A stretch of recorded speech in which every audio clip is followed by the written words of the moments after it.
Hello friends, welcome to do practice. तो आज की वीडियो में हम डिस्कस करेंगे basic accounting term class 11th का चैप्टर 2। उसमें हम डिस्कस करेंगे आज टर्म हमारी एसेट की। एसेट का मीनिंग क्या है, एसेट की डेफिनेशन क्या है और टाइप ऑफ एसेट मतलब कौन कौन सी एसेट्स होती हैं। क्योंकि चैप्टर 1 में हमने पढ़ा था कि फाइनेंशियल स्टेटमेंट्स में चेंज होता है, अकाउंट्स अगर हम बनाते हैं, बिजनेस ट्रांजैक्शन करते हैं तो एसेट और लायबिलिटीज़ में चेंज होता है। तो लायबिलिटीज़ तो हम पढ़ चुके हैं कि लायबिलिटीज़ होती क्या है, उसके लिए आप लास्ट वीडियो चेकआउट कर सकते हैं। आज के वीडियो में हम डिस्कस करेंगे टर्म एसेट। तो देखिए एसेट्स क्या होती हैं। एसेट्स का अगर हम सिंपल मीनिंग में समझें, एसेट्स मतलब जो भी हमारी बिजनेस की प्रॉपर्टी है। फॉर एग्ज़ाम्पल अगर हमें घर का एग्जांपल लेते हैं तो जो हमारा खुद का घर है, हमारी खुद की मोटरसाइकिल है, हमारा खुद का कोई व्हीकल है, खुद का हमारा फर्नीचर, तो वो सब हमारी क्या है, प्रॉपर्टी। तो वो हमारी क्या हुई, एसेट। सेम बिजनेस की जो प्रॉपर्टी होती है, जिसका बिजनेस का जिसके ऊपर बिजनेस का पूरा पूरा अधिकार है, उसको हम क्या बोलेंगे, एसेट। ठीक है, मतलब जहाँ से बिजनेस को कुछ पैसा मिलने वाला है या जो बिजनेस की प्रॉपर्टी है जिसके ऊपर बिजनेस का पूरा पूरा अधिकार है, जो बिजनेस ने खरीदा हुआ है, तो उसको हम क्या कहेंगे, एसेट। अब सिंपल मीनिंग क्या है कि एनीथिंग मतलब कुछ भी जो बिजनेस की पोजेशन में है, मतलब बिजनेस के अधिकार में है या बिजनेस की वो प्रॉपर्टी है जिसको including the amount due to it from others, मतलब कि वो बिजनेस की प्रॉपर्टी, जैसे कि उसकी बिजनेस के कोई लैंड है, बिजनेस के पास कोई फर्नीचर है, कोई मशीनरी है, कोई उसके पास रॉ मटेरियल मतलब स्टॉक है, रॉ मटेरियल है, या फिर वो जो फिनिश्ड गुड्स है मतलब बन के तैयार हुआ जो माल है वो स्टॉक है, उसके पास बिल्डिंग है, लैंड है, कैश का बैलेंस है, तो ये सभी बिजनेस की प्रॉपर्टी में होते हैं। साथ ही एसेट हम किसको मानेंगे, जो amount due to from others, मतलब कि वो पैसा जो उसको दूसरों से लेना है। जैसे कि फॉर एग्जांपल मैंने एक ए नाम के पर्सन को उधार पर 50,000 रुपये का सामान दे दिया। तो जो 50,000 रुपये का मैंने उसको सामान दिया है वो मैंने उसको उधार पे दिया है, तो उसने मुझे प्रॉमिस किया कि वो मुझे 1 मंथ बाद पेमेंट करेगा।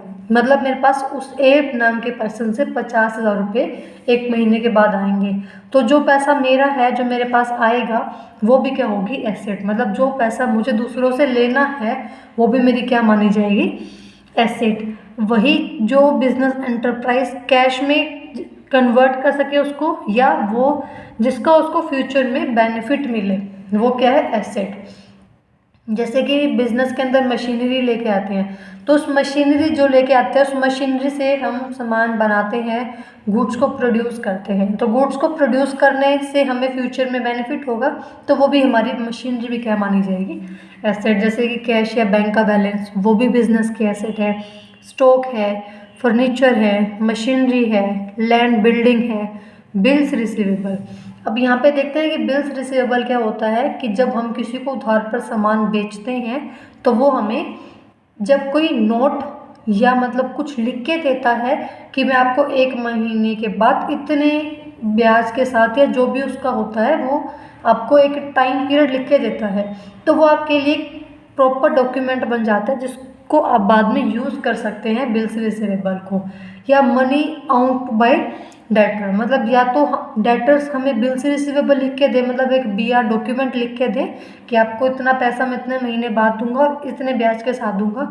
या हमें कोई बिल्स रिसीवेबल नहीं लिख के देता है तो हमें उससे ऐसे ही पैसे लेने हैं, मतलब अगर हमारे कोई नॉन में है या हमें कोई बोलता है कि मैं पैसे दे दूंगा, तो वो हमारा डेटर बन गया जिसको हमने उधार पर सामान बेचा है, तो उससे जो हमें पैसे लेना है वो भी हमारे लिए क्या है, एसेट। तो सिंपल सा मीनिंग, बिजनेस की प्रॉपर्टी, बिजनेस के पास जो पैसा है, बिजनेस का जिसके ऊपर अधिकार है, चाहे वो आपकी कोई स्टॉक है, चाहे कोई मशीनरी है या कोई कैश है, तो वो क्या सब मानी जाएगी, एसेट।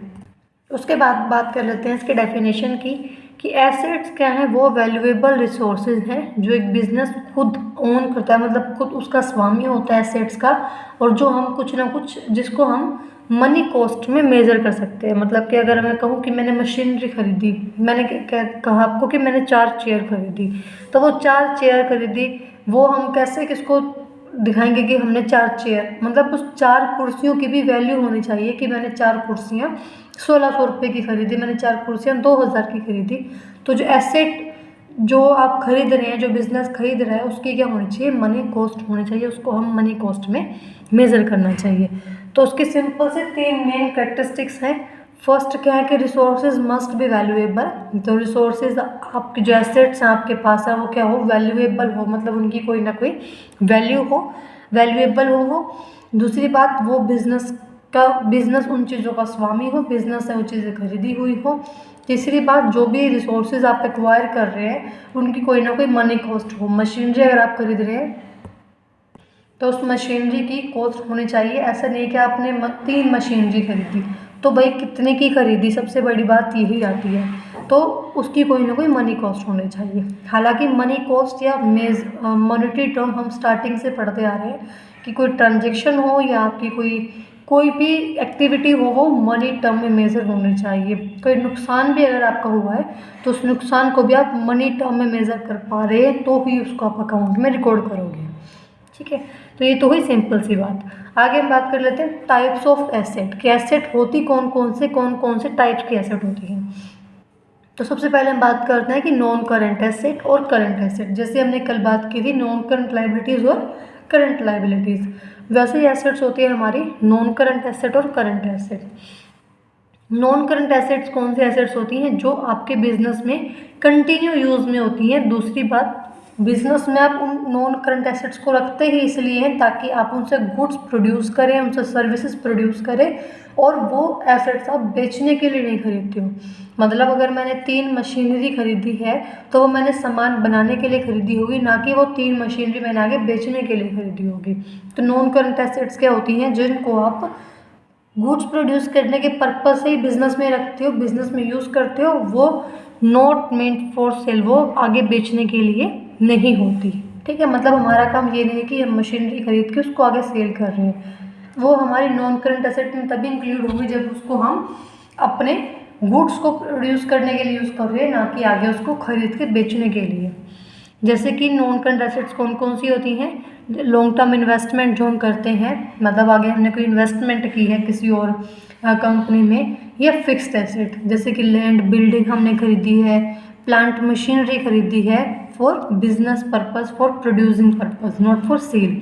हमने कोई कंप्यूटर किया है ताकि उसको हम बिजनेस में काम में यूज़ कर सके, कोई मोटर व्हीकल परचेज़ किया है, हमने कोई फर्नीचर परचेज़ किया है, तो ये हमारी किस में आती है, नॉन करंट एसेट्स में। तो भी हमने यहाँ पे बात की फिक्स्ड एसेट, जैसे land building, plant machinery, computer, motor vehicle. तो फिक्स्ड एसेट भी 2 तरह की होती है। फर्स्ट आता है हमारा टेंजिबल एसेट और सेकंड हमारी होती है इनटेंजिबल एसेट। टेंजिबल एसेट्स क्या होती हैं, जो एसेट्स को हम देख सकते हैं, जिसको हम टच कर सकते हैं, जिसको हम मतलब हाथ लगा सकते हैं, जिसको हम अपनी आंखों से देख सकते हैं, जिसको हम अपने हाथों से हाथ लगा सकते हैं, वो हमारी होती है टेंजिबल एसेट। मतलब कि जिनका कोई ना कोई फिजिकल एग्जिस्टेंस है, जैसे कि लैंड बिल्डिंग है, प्लांट मशीनरी है, कंप्यूटर है, मोटर व्हीकल है, फर्नीचर है, स्टॉक है, कैश है, जिसको हम देख सकते हैं कि कैश इतना है, जिसको हम देख सकते हैं कि हाँ ये फर्नीचर है, उसको हम हाथ लगा सकते हैं। कंप्यूटर, मोटर व्हीकल, इनको हम हाथ लगा सकते हैं और देख सकते हैं। तो टेंजिबल मीन्स जो दिख सकती हैं आपके लिए। ठीक है, दूसरा आता है हमारा इंटेंजिबल एसेट। इंटेंजिबल एसेट्स कौन सी होती हैं, इसके विपरीत होंगी, बिल्कुल अपोजिट होंगी वो, जिनको हम ना तो कोई फिजिकल एक्सिस्टेंस होता है, जिसको हम ना तो सीन कर सकते हैं, ना उसको हम उसको फेल्ट, मतलब ना तो उसको हम देख सकते हैं, ना उसको हम महसूस कर सकते हैं। हम महसूस कर सकते हैं बट उसको हम टच नहीं कर सकते। फॉर एग्ज़ाम्पल अगर हम बात करें, जैसे कि किसी कंपनी की कोई कंपनी है और उसकी काफ़ी अच्छी, आज के टाइम में काफ़ी अच्छी उसकी रेपुटेशन बनी हुई है, काफ़ी अच्छा वो प्रॉफिट कमा रही है और काफ़ी क्वालिटी गुड्स वो प्रोड्यूस कर रही है। ठीक है, तो अगर हम ये बात, वो जो सामान बेच रही है, मतलब वो सामान अगर मार्केट में दूसरी कंपनीज का अगर वो सामान मार्केट में 10 रुपये का मिल रहा है, तो वही ABC कंपनी उसी सामान को 15 रुपये में बेच रही है। मतलब वो जो 5 रुपये एक्स्ट्रा चार्ज कर रही है, वो क्वालिटी के अपनी रेपुटेशन के चार्ज कर रही है, क्योंकि उससे लोग 15 रुपये में भी सामान खरीद रहे हैं। तो जो उसकी रेपुटेशन है वो हमें दिख नहीं रही, ना ही उसको हम उस रेपुटेशन को टच कर सकते हैं कि हाँ ये रेपुटेशन ऐसी होती होगी, बट उस रेपुटेशन को हम सिर्फ फील कर सकते हैं कि हाँ ये रेपुटेशन की वजह से इसका सामान ज़्यादा बिक रहा है, या उसके पास किसी के पास भी कोई पेटेंट है, मतलब उसने कोई भी नया काम कर गया, कुछ भी किसी नाम को अपने नाम से पेटेंट करा लिया कि उस नाम को अगर कोई यूज़ करेगा तो फिर उसको चार्जेस देने पड़ेंगे। तो पेटेंट, कॉपीराइट, उसको हम टच नहीं कर सकते, उसको हम देख नहीं सकते। ट्रेडमार्क है, कंप्यूटर का सॉफ्टवेयर। अब जो कंप्यूटर का सॉफ्टवेयर जैसे कि फ़ोटोशॉप है, या अगर हम बात करें एक्सेल है, वो हमारे कंप्यूटर के अंदर ही होता है, उसको हम यूज़ करते हैं, बट उसको हम टच नहीं कर सकते कि ये सॉफ्टवेयर मतलब कि फ़ोटोशॉप कैसा होता होगा या एक्सेल कैसा होता होगा, तो उसको हम टच नहीं कर सकते। तो इंटेंजिबल एसेट्स वो होती हैं जो आपके बिजनेस के लिए होती हैं, बिजनेस को काफ़ी हेल्पफुल भी रहती हैं, बट वो उसको टच और देख नहीं सकते। ठीक है, जैसे कि प्रीपेड एक्सपेंसेस के बारे में आगे बात करेंगे हम। तो इंटेंजिबल एसेट्स भी वो भी वैल्यूएबल एसेट होती है, वो भी उनकी भी वैल्यू होती है, वो भी बिजनेस के लिए बहुत ज़्यादा ज़रूरी होती हैं। बट जैसे अगर यहाँ पर एग्जांपल दिया हुआ है कि पेटेंट की हेल्प से बिजनेसमैन को ये मतलब वो इजी रहता है कि कैसे उसको गुड्स में प्रोड्यूस करना है। गुडविल ज़्यादा से ज़्यादा कस्टमर को अट्रैक्ट करने में हेल्प करती है। जैसे कि अब एबीसी कंपनी है, उसकी क्वालिटी अच्छी है तो सीधी सी बात है उसकी रेपुटेशन बनेगी, रेपुटेशन की वजह से कस्टमर इजीली क्या होंगे, अट्रैक्ट होंगे एबीसी कंपनी की तरफ। तो गुडविल को हम देख नहीं सकते, गुडविल मतलब यहाँ पे रेपुटेशन से है, मतलब उस कंपनी की रेपुटेशन। तो उस रेपुटेशन को हम देख नहीं सकते, बट उस रेपुटेशन को हम फील कर सकते हैं, जो कस्टमर को इजीली अट्रैक्ट करती है। तो इंटेंजिबल एसेट फर्म को हेल्प करती है ज़्यादा से ज़्यादा अर्निंग में, ज़्यादा से ज़्यादा प्रॉफिट कमाने में। जितना टेंजिबल एसेट में जितना आपकी मशीनरी हेल्प करती है, उतना ही आपके जो इंटेंजिबल एसेट मतलब कि जो आपके कॉपीराइट्स हैं, जिनके पास जिनके ऊपर आपका कॉपीराइट है, या जो आपकी कंपनी के रेपुटेशन है, जो आपने पेटेंट कराया हुआ है, जो आपके ट्रेडमार्क हैं, जो सॉफ्टवेयर्स हैं, वो आपके लिए बिजनेस में हेल्प तो करते हैं अर्निंग में, बट वो इंटेंजिबल होते हैं, मतलब कि दिखते नहीं हैं। तो टेंजिबल इंटेंजिबल दोनों एसेट वैल्यूएबल होते हैं, बट जो इंटेंजिबल एसेट होते हैं वो सिर्फ हमें दिखते नहीं हैं, जिनको हम टच नहीं कर सकते। ये तो हमने टोटल बात की नॉन करंट एसेट की। अब बात करते हैं करंट एसेट्स कौन से होते हैं। करंट एसेट्स कौन से होते हैं? करंट एसेट्स मतलब कि वो एसेट्स जो सेल करने के लिए होते हैं। Non current that mean not to mean for sale, but current asset मतलब कि मिंट फॉर सेल, जिसको आगे हम बेच भी सकते हैं, जिसको मैनेजमेंट 1 साल के अंदर अंदर कैश में कन्वर्ट करा सकती है। जैसे करंट लायबिलिटी थी कि मैं 1 साल के अंदर अंदर उसको पे करना है, वैसे करंट एसेट जो हमारे एसेट है जिसको हम कैश में बदल सकते हैं, कैश में कन्वर्ट कर सकते हैं 1 साल के अंदर अंदर। जैसे कि जिसको हम शॉर्ट लिव्ड या एक्टिव एसेट भी कहते हैं। एक्टिव क्यों? क्योंकि वो 1 साल में कन्वर्ट हो जाते हैं कैश के अंदर। जैसे कि डेटर जिससे को हमने उधार पे सामान बेचा है, उससे हम 1 साल के अंदर अंदर पैसा निकलवा सकते हैं, मतलब 1 साल के अंदर अंदर वो पैसा जो है कन्वर्ट हम कैश में कर सकते हैं। ठीक है, तो सिंपल सी बात, non current asset not for meant to sale. और दूसरी बात जो आगे बिजनेस में बेनिफिट के लिए होती है, मतलब कि गुड्स को प्रोड्यूस करने के लिए होती है। और करंट एसेट जिसका काम होता है कि हम 1 साल के अंदर अंदर कैश में कन्वर्ट करा सकते हैं उन पैसों को, उन जो भी बिल्स रिसीवेबल हैं, जो डेटर्स है, कुछ भी है, उसको हम 1 साल में कन्वर्ट करा सकते हैं। करंट एसेट को हम शॉर्ट लिव्ड, क्योंकि छोटे टाइम पीरियड के लिए होते हैं, शॉर्ट लिव्ड, या इसको हम एक्टिव एसेट भी कहते हैं। दूसरी बात अगर हम यहाँ पे देखें तो करंट एसेट को हम फ्लोटिंग एसेट भी कहते हैं, इसको हम सर्कुलेटिंग एसेट भी कहते हैं, क्योंकि ये कीप मतलब इनका जो एसेट का जो नेचर है वो कंटिन्यूसली चेंज होता रहता है। फॉर एग्जांपल एक बिजनेसमैन है, उसने गुड्स परचेज किए, बेचा, उसने कैश में उसने ख़रीदा है, उसने फिर एक्स को बेच दिया उधार पर, तो अब एक्स क्या बन गया? हमारा डेटर, मतलब एक्स से हमें पैसे लेने हैं। तो एक्स हमारा क्या बन गया? डेटर, मतलब एक्स से हमें पैसे लेने हैं, तो वो हमारा किस में इंक्लूड होगा? करंट एसेट में। इसमें एक और बात यहाँ पे देखने वाली थी कि करंट एसेट में कैश भी इंक्लूड करते हैं, क्योंकि कैश तो हमारा कैश में ही है, तो वो करंट एसेट में हो गया। दूसरी बात, अदर एसेट जिसको हम आइडेंटिफाई कर सकें, मतलब जो इजीली हमारा एक्सपेक्टेड है कि वो कैश में रियलाइज्ड हो जाएगा, जिसको बेच के हम अपना आगे नॉर्मल बिजनेस कर रहे हैं, मतलब कैश की हेल्प से तो वो हमारे किस में माना जाता है, करंट एसेट में। एक प्रीपेड एक्सपेंसेस को हम कैश में कभी भी रियलाइज़ नहीं कर सकते, बट वो भी करंट एसेट में ही इंक्लूड होता है। अब प्रीपेड एक्सपेंसेस का पार्ट जब हम आगे डिस्कस करेंगे तब मैं आपको ये वाला पॉइंट क्लियर करा दूँगी, तब का प्रीपेड एक्सपेंसेस वाला पार्ट वहाँ से क्लियर हो जाएगा। सिर्फ आपको इतना ध्यान रखना है कि प्रीपेड एक्सपेंसेस भी करंट एसेट्स में ही इंक्लूड होते हैं। यहाँ पर आगे वही एग्जांपल दिया जिसके हम डिस्कस कर चुके हैं कि अगर हमें एक्स से कोई बिल्स रिसीवेबल मिलता है तो वो बिल्स रिसीवेबल भी हम 1 साल में कन्वर्ट करा सकते हैं।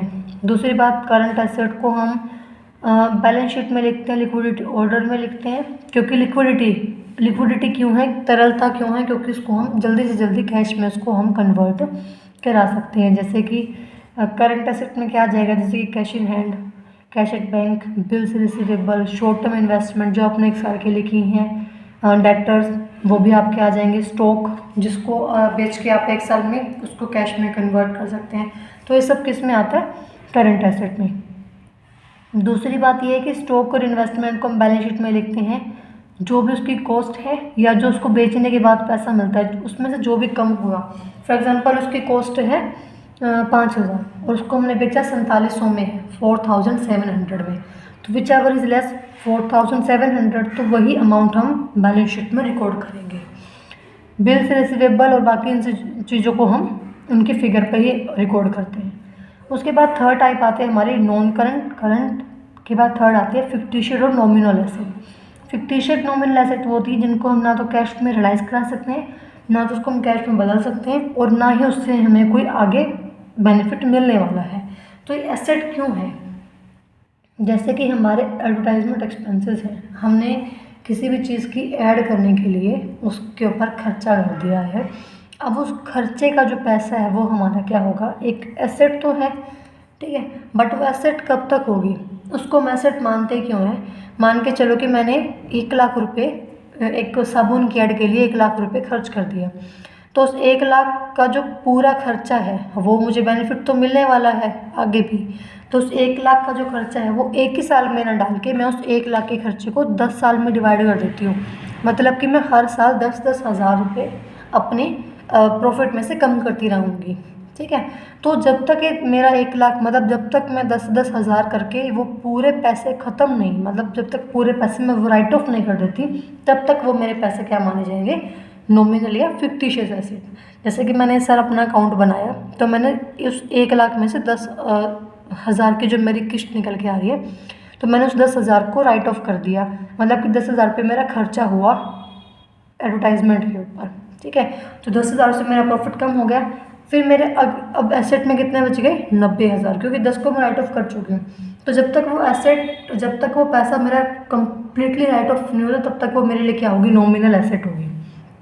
या मेरा प्रॉफिट एंड लॉस अकाउंट को डेबिट बैलेंस, डेबिट बैलेंस मतलब कोई लॉस निकल रहा है, तो उस लॉस को भी हम क्या मानेंगे, जब तक वो राइट ऑफ नहीं हो रहा तब तक वो क्या माना जाएगा, फिक्टिशियस और नॉमिनल एसेट। तो आई होप आपको एक कंसेप्ट समझ में आया होगा। तो सिंपल सा कंसेप्ट था, अगर हम बात करें बिल्कुल एक लाइन के अंदर, एसेट होगी 2 तरह की, एक तो होगी नॉन करंट, एक हो गई करंट। नॉन करंट एसेट और current asset. Non current asset में हमारे आ गए फिक्स्ड एसेट और लॉन्ग टर्म इन्वेस्टमेंट। अब जो हमारे फिक्स्ड एसेट है उसके 2 पार्ट हो गए, टेंजिबल एसेट और इनटेंजिबल एसेट। टेंजिबल एसेट जिसको हम देख सकते हैं, जिसको हम फील कर सकते हैं, लाइक प्लांट मशीनरी, और इनटेंजिबल जिसको हम टच नहीं कर सकते, जैसे कि कंप्यूटर का सॉफ्टवेयर, गुडविल, हमारी रेपुटेशन कंपनी की, या कोई ट्रेडमार्क, कोई कॉपीराइट, तो उसको हम टच नहीं कर सकते, बट वो एसेट है। करंट एसेट जिनको हम 1 साल में ही 1 साल के अंदर उसको हम कैश में कन्वर्ट करा सकते हैं। और दूसरी बात ये है कि वो आगे बेचने के लिए ही होता है, मतलब उसको हम आगे बेच भी सकते हैं, ठीक है। जैसे कि स्टॉक, अगर मैंने कोई फिनिश गुड्स का स्टॉक है उसको आगे मैं बेच दूँ तो उससे मुझे पैसा मिल जाएगा 1 साल के अंदर अंदर, तो वो मेरी करंट एसेट में आती है। तीसरा आता है हमारा फिक्टिशियस और नॉमिनल एसेट। तो फिक्टिशियस या नॉमिनल एसेट्स वो होती हैं जो जब तक भी आपका जो लॉस है, जब तक आपका कोई खर्चा जो राइट ऑफ नहीं हो जाता, तब तक उस पैसे को आप एसेट्स में दिखाते रहोगे, ठीक है। अगर आप 10,000 राइट ऑफ कर दे तो आप में पेंडिंग अमाउंट आपकी क्या मानी जाएगी, नॉमिनल या फिक्टिशियस एसेट, जिसको हम कृत्रिम एसेट भी कहते हैं, क्योंकि ये मानव द्वारा मतलब हमारे द्वारा ये बनाई गई एसेट है। हालांकि इसका कोई एसेट में ऐसी कोई खास वो नहीं है, सिर्फ जब तक राइट ऑफ यूज हो तब तक आप उसको हम यूज़ कर रहे हैं। तो ये हो गया एसेट। आई होप आपको ये कंसेप्ट समझ में आया होगा। कोई डाउट है तो प्लीज़ कमेंट सेक्शन में कमेंट कीजिए, और वीडियो अच्छी लगे तो वीडियो को लाइक कीजिए और चैनल को सब्सक्राइब कीजिए।